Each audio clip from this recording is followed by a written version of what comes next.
Ah, Então, primeiramente, te agradecer de coração e falar que pra gente que é teu fã, assim, que curte o teu trabalho, né? Que te segue nas redes, persegue nas redes, né? É muito bom, assim, essa acessibilidade que você está demonstrando aí. Eu fiquei realmente impressionado, sabe? Assim como como os demais colegas. que E bom. Bom. eu estou cursando o mestrado aqui da UFRN em Natal.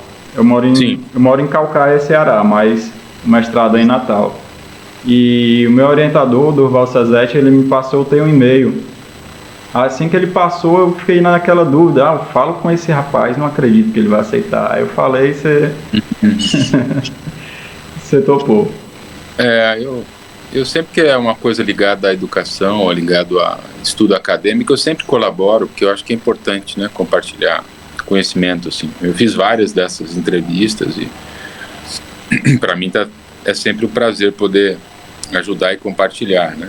E não sei quanto tempo você vai precisar, né? Acho que seria uma conversa. Não é bem uma. É uma entrevista curta. Uhum. Tem só alguns trâmitezinhos da própria universidade, né? Como é algo formal. Você vai Então, gravar.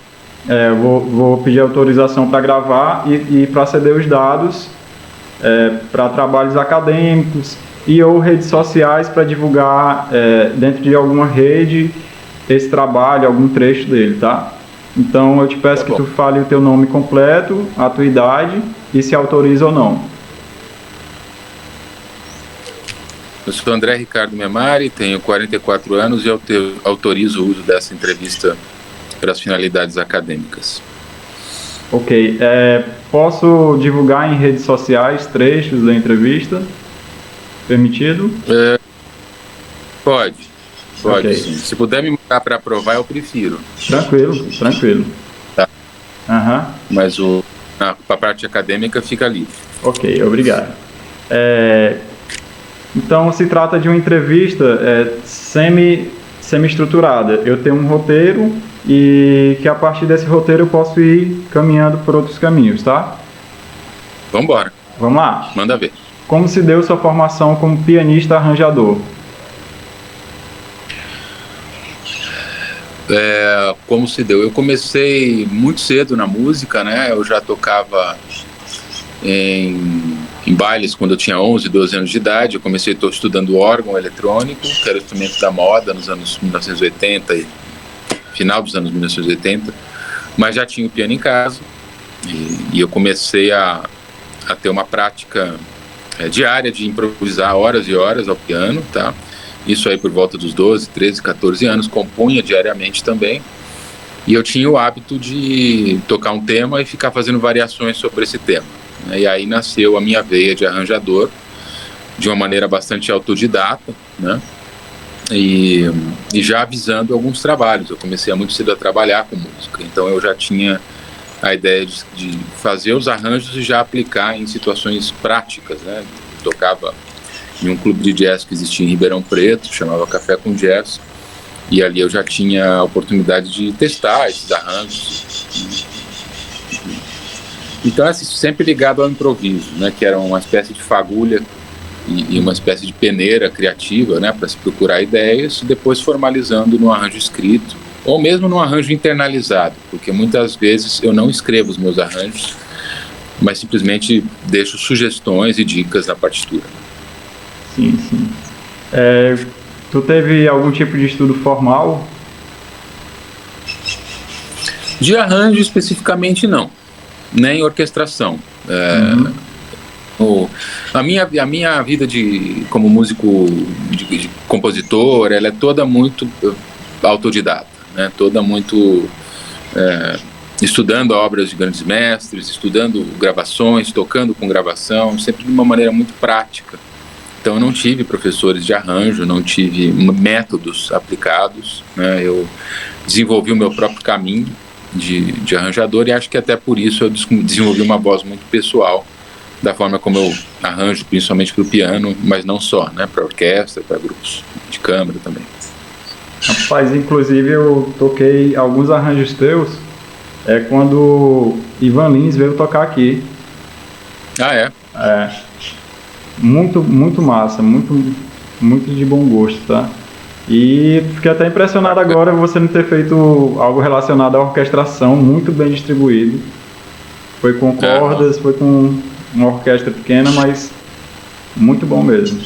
Bom, qual a importância desse trabalho que tu vê de arranjo para piano, fechando mais para a questão do piano solo?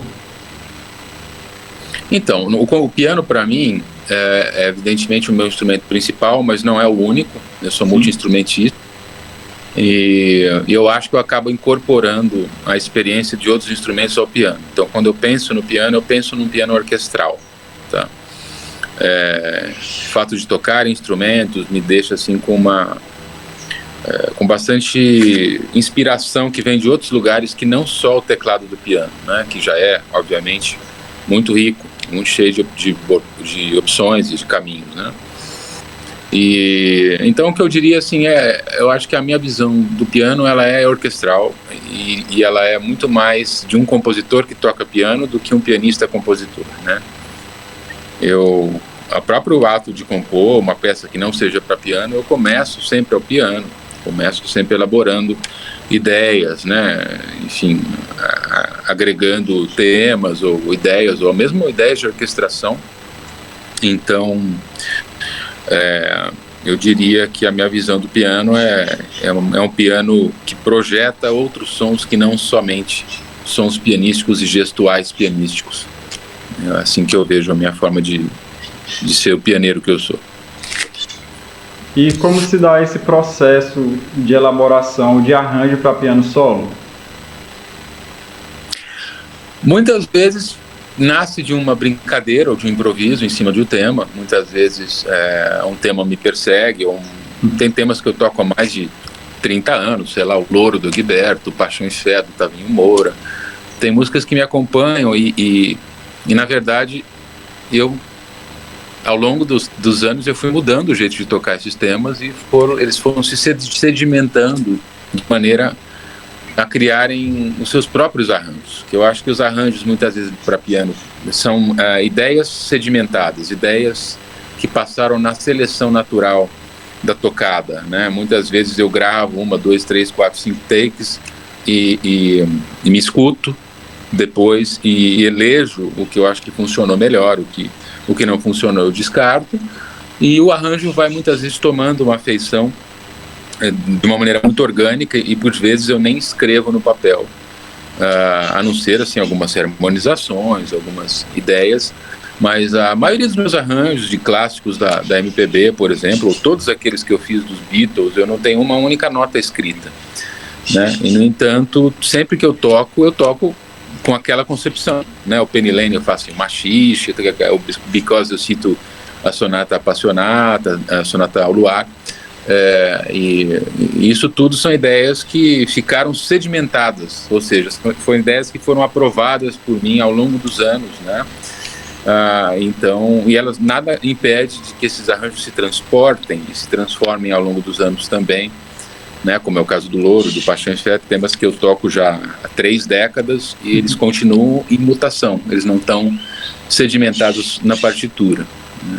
Talvez até por isso, pelo fato de eu não escrever, os arranjos têm sempre essa mobilidade que eu acho bastante saudável. Ok. Há uma hierarquia quando tu está selecionando a música e começando a escrever ou fazer essa sedimentação de elaboração de arranjo? Olha, a hierarquia geralmente primeiro, capturar o espírito da música que eu estou fazendo arranjo. Se é uma canção praieira do Caymmi, ou se é sei lá o que, um tema clássico de jazz, ou se é uma composição barroca que eu vou tocar do meu jeito. A primeira coisa que eu me preocupo é transmitir o afeto, me transmitir o que aquela música tem de essência mais profunda, né? Essa essência ela é intimamente ligada a um código musical que também tem as suas regras, né? Então eu procuro ser muito fiel às estruturas melódicas e tal, e reforçar, por exemplo, ideias que vêm às vezes da letra de uma canção, né? No caso de arranjar uma canção do Chico, do Caetano, que seja, eu nunca descarto a informação que chega da palavra, eu gosto muito de incorporar, né? Então, muitas vezes eu fico fazendo pinturas sonoras na canção, no arranjo pianístico, em torno da letra, tá? Então, tem vários arranjos meus que você se transporta para o que a letra diz, sem, obviamente, estar sendo cantada nesse momento. Sim.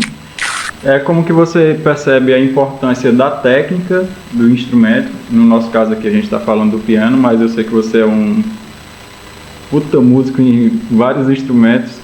Então, qual a importância que você vê da técnica do instrumento para a elaboração do arranjo? Eu acho que a técnica pianística, ela tem que servir ideias sempre. Eu acho que a técnica pianística por si só, ela fica bastante chata quando isso vira uma espécie de um atletismo musical. Não é muito meu caminho como artista, mas é claro que eu investi muito em ter uma fluência técnica, em ter limpeza, em ter beleza no som. Tudo isso para mim é importante, né? Muitas vezes a técnica, a pessoa pensa em tocar rápido, mas técnica é você tocar 2 notas com um som bonito, por exemplo. Também é técnica. A técnica é o instrumento que te leva a expressar a sua ideia com clareza e rigor. Então, se você chega a um momento em que a técnica não alcança a sua ideia, isso é um problema. Então, a técnica tem que estar sempre caminhando junto com o processo criativo e evolutivo de cada artista. Ok. Como que tu organiza as ideias para que, quando você está fazendo arranjo, você não se perca ali naquelas ideias e acabe por não elaborar ou acabe por não dar uma finalidade?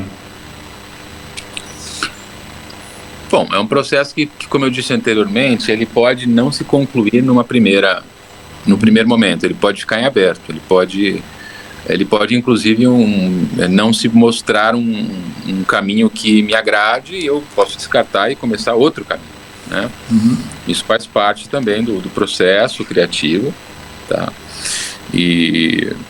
Mas muitas vezes, quando eu vou arranjar uma música, geralmente para que eu toque a música ao piano, geralmente é uma encomenda própria, não uma encomenda externa. Então significa que eu quero muito tocar aquela música. Por exemplo, durante a pandemia, eu gravei um especial inteiro dedicado ao Edu Lobo, né? E muitas daquelas músicas não tiveram um arranjo prévio. Eu saí tocando, lendo do songbook do Edu Lobo, mas pelo fato de eu gostar daqueles temas e gostar daquelas músicas e ter algo a dizer a respeito deles, o arranjo já se mostra para mim como um caminho óbvio. Óbvio no sentido não de ser um arranjo óbvio e simplório, mas num caminho de que é isso que eu quero exprimir com essa música, né? Então, por exemplo, no Choro Bandido ou no Casa Forte, são músicas que já me pedem approaches, já me pedem abordagens determinadas, né? Então é meio caminho andado, né? Sei lá, eu fiz um arranjo da Geni, por exemplo, do Chico, que eu cito um estudo de Chopin junto. Então isso tudo vem para mim de uma maneira natural e por mais que pareçam ideias absurdas, né? Juntar Chopin e Chico, ou Beethoven e John Lennon, para mim é absolutamente natural, posto que o piano já é por si só um caldeirão de fusões, de linhagens musicais, né? Então, para mim, que não sou um purista da música, para mim eu sou um purista da música boa. Para mim o que interessa é isso. Mas assim, em matéria de correntes e vertentes, eu sou um misturador incorrigível. Bom, que fontes você indicaria como influências assim para exemplos de bons arranjos para piano solo? Você diz nomes ou concepções? Pode ser nomes e concepções. Eu acho que tem referências, muitas. Tem Luiz Esta, tem Radamés, tem o próprio Jobim, eu acho que tem né? O pianismo do Egberto e do Hermeto é mais ligado às composições deles, né? Mas também me influenciou muito aqui no Brasil. E o que mais? Deixa eu pensar aqui. Eu gosto muito de alguns pianistas de jazz, mas eu vejo que não é exatamente uma concepção de arranjo fechada que eles têm, mas muito mais uma soltura improvisatória, né? Mas eu citaria aqui no Brasil Luiz Essa, Radamés, apenas para te dar dois nomes bastante fortes. Sim. Fale um pouco como você vê as diferenças entre composição, arranjo e improvisação.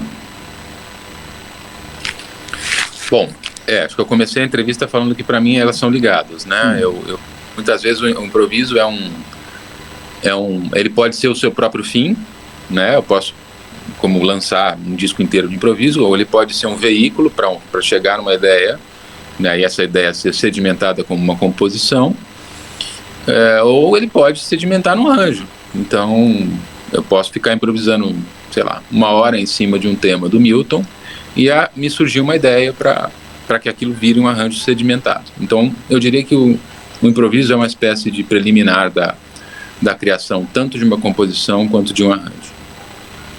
Sim. Bom, posto que uma situação que você finalizou um arranjo fechado, que eu digo é um arranjo que está todo escrito. Como que você se prepara para a performance desse arranjo?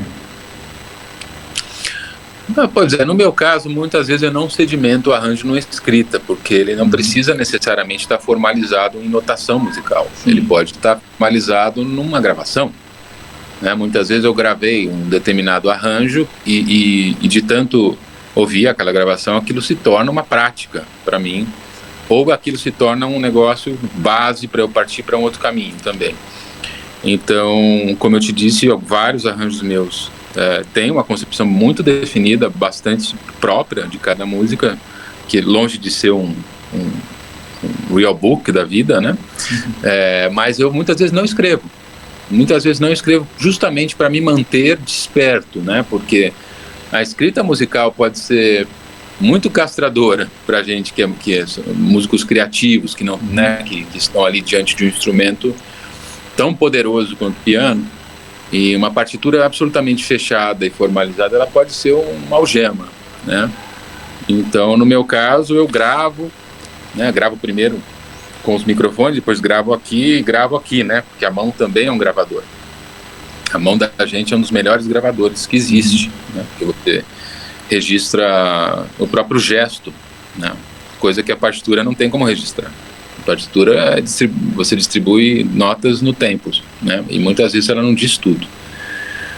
Então, como eu me preparo, muitas vezes eu me preparo justamente não tocando a música, para me surpreender na hora de tocá-la e para não ficar escravo das minhas próprias ideias. Paralelamente a essas temáticas que a gente vê mais corrente, né, relacionada à música, como improvisação, lick, por assim dizer, né, arranjo. Tem algumas coisas que são mais lúdicas ainda do que falar sobre isso, ao meu ver, né? Por exemplo, como é que é o teu processo de criatividade ou intuição? Você me falou um pouco sobre quando vem uma música que tem letra, né? Mesmo estando só instrumental, você não ignora aquela história que ela tem como letra. Então, como é que é esse teu processo de criatividade, de intuição? Então, ele não tem um caminho único. Eu acho que se eu for arranjar Monteverdi é diferente de arranjar Dorival, ou não, enfim. Eu já misturei Beethoven com Dorival também, eu acho que funcionou super. É Doce Morrer no Mar com a Sonata Op. 110. Para mim, o que importa é que a música tem o pathos, ela tem a sua mensagem preservada, né? E a coisa mais fácil realmente num piano, que é um instrumento entre aspas, fácil de se tocar, né? Basta você pressionar as teclas, né? Não tem que respirar, não tem que raspar nada, não tem que... A coisa mais chata é você, e mais perigosa, é você se render aos licks e se render ao vício, né? Mecânico do instrumento. Então, e outra, pior ainda é ficar fazendo substituição de acorde, que isso já não é mais arranjo, né? Isso já é uma espécie de clichê formalizado, que deve ser usado como um recurso estético e não como uma ideia de arranjo propriamente dita, né? Então, eu acho que o segredo é não se filiar a uma estética instrumental específica só, mas sim diversificar o que você escuta, o que você estuda e de onde vem o teu adubo musical, né? De onde vem o seu adubo musical? Vem só de uma linguagem instrumental ou vem de vários lugares? Eu escuto o Chick Corea, mas também escuto um cravista tocar Frescobaldi, e isso para mim é demais, eu adoro. E daí chega uma hora que as coisas se misturam sem querer, porque é assim que é, né? Então, realmente, fugir a todo custo dos pré-fabricados, né? Assim como o alimento industrializado é horrível, é ruim para a saúde, o arranjo industrializado é ruim para os ouvidos.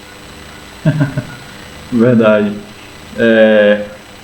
Acompanho, assim, sua produção e realmente tu é um cara que produz bastante, assim, são 45, 46 álbuns? 48 com o que vai sair agora, com 48? a Mônica. Dá nem tempo da gente parar para contar, viu? Tá contando, você já tá... Tô pensando em outros. Não, já tá fazendo, não tá pensando não, já tá fazendo.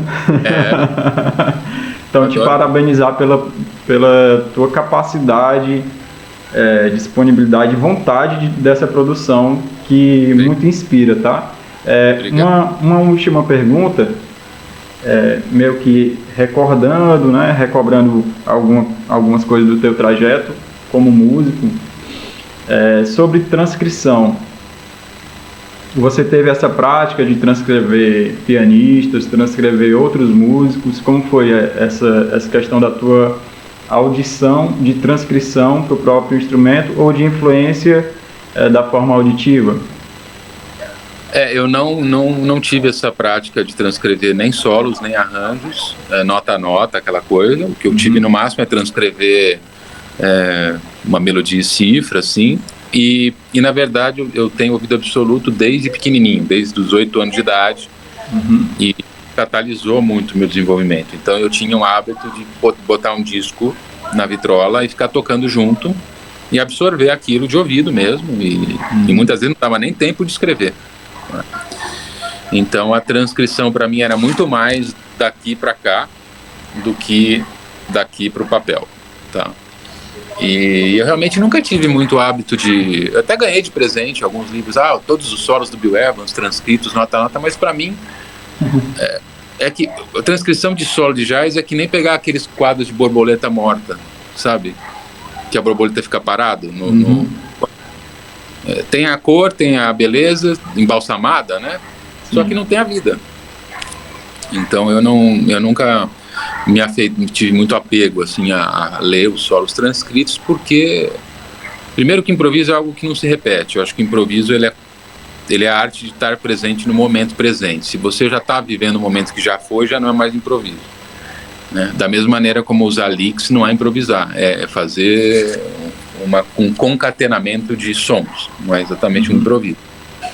Então, na minha prática não tive isso, mas acho que para cada músico pode funcionar diferente. Eu tenho amigos, tenho ótimos músicos que passaram por esse caminho de tocar solo transcrito e mesmo assim desenvolveram suas próprias vozes instrumentais sem fazer um plágio de quem estava tocando, né? Mas no meu caso talvez até por preguiça não quis ler, não. Mas com a facilidade do ouvido, eu lembro que eu ouvia uma vez, voltava, cassete, né? Muito cassete no meu desenvolvimento, voltava, tocava em cima de novo e assim absorvendo o estilo de cada dos pianistas que me formaram, né? Mas com transcrição mesmo, porque na época em que eu comecei a botar as manguinhas de fora no jazz, não tinha partitura transcrita em Ribeirão Preto, no interior paulista, não tinha PDF.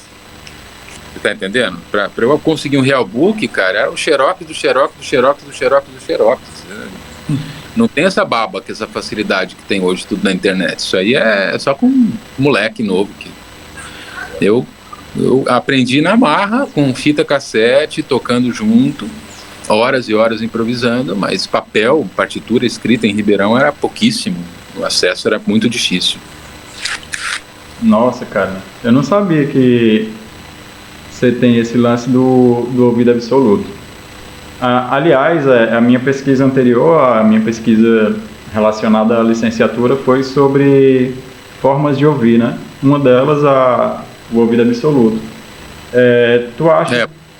Detectado ou diagnosticado com ouvido absoluto muito cedo, com 8 anos de idade. Eu fazia esse cursinho de órgão, aí eu era um puta de um moleque safado, porque eu fingia que estava lendo para a professora tocar a partitura, e fingia que estava lendo e tocava de ouvido, porque eu tinha preguiça de solfejo. Aí a professora percebeu que eu estava, sei lá, tocando com a partitura errada, a música, e aí ela começou a desconfiar e falou, vai lá no canto da sala que eu vou tocar uma nota. Aí ela descobriu que eu tinha, né, o ouvido absoluto. Então desde muito cedo que eu tenho isso. Uhum. Nossa, cara, que massa, viu? Bom, sobre o ouvido absoluto, por conta da outra pesquisa, eu posso te fazer uma pergunta que não vai estar inclusa nessa, e sim relacionada claro. a outra. Vai, manda ver. Com relação ao ouvido absoluto, tu escuta alturas de notas independentes de timbres? Sim, eu escuto uma partitura de orquestra na cabeça só lendo a partitura, nas alturas corretas, qualquer instrumento, inclusive transpositor. O que eu não consigo fazer é ler partituras de instrumentos transpositores, porque eu não consigo digitar dó e ouvir si bemol. Então, eu tenho um problema então os instrumentos transpositores todos que eu toco na altura real. Eu não consigo usar a partitura transposta, nem na trompa em fá, nem na flauta em sol, e nem no clarinete em si bemol, não dá. Mas desde cedo que tu consegue ouvir qualquer gama de quantidade de notas, de tessitura? Sim, tinha maior facilidade do piano, isso depois passou para outros lugares também, e um ouvido harmônico também foi se desenvolvendo na medida em que eu também entendia mais de harmonia, né? Quando você começa a estudar melhor, você entende, né, caminhos harmônicos, assim, com os devidos códigos, né? Mas eu sempre tive, assim, a brincadeira em casa quando eu era criança era arrastar a cadeira na sala, perguntar que nota era e ver se estava certo no piano, né? Então era divertimento da classe média ribeirão-pretana do interior nos anos 1980. Bom, mais uma vez, Memari, te agradecer, cara, profundamente, assim. Você não sabe a diferença que você está fazendo, quer dizer, você sabe, né? A diferença que você está fazendo no cenário musical, assim, para pianistas que te admiram, e tua música, eu sinto que ela é muito acessível, assim, a qualquer pessoa que esteja aberta, assim, para ela. Então, Obrigado. Sou muito natural. A própria imagem que eu tenho de ti é meio que uma criança, assim, brincando, não é um adulto. Uma imagem mental que eu tenho de ti é como se tu estivesse se divertindo com alguma coisa, sabe? E é bem isso mesmo, né? Eu acredito que seja. Eu gosto muito de ter o frescor da criança mesmo fazendo música. A gente fica muito malicioso, tem alguma coisa que se perdeu na música. Então é isso. Para essa entrevista aqui a gente encerra formalmente, tá? Então, muito obrigado. E quando vier por aqui pelo Ceará, pode ter certeza que eu tô lá na primeira fila. Eu, Thiago. Quero voltar ao Nordeste, eu adoro o Nordeste, tem muito amigo por aí. O Thiago é um querido amigo de Fortaleza também. E vamos ver o que o futuro vai trazer pra gente aí, né? E Natal mesmo faz mais de 15 anos que eu não toco aí, vamos ver se em algum momento a gente volta aí. Sim. Tá bom. Abraço, André. Um abração, querido. Obrigado. Tchau.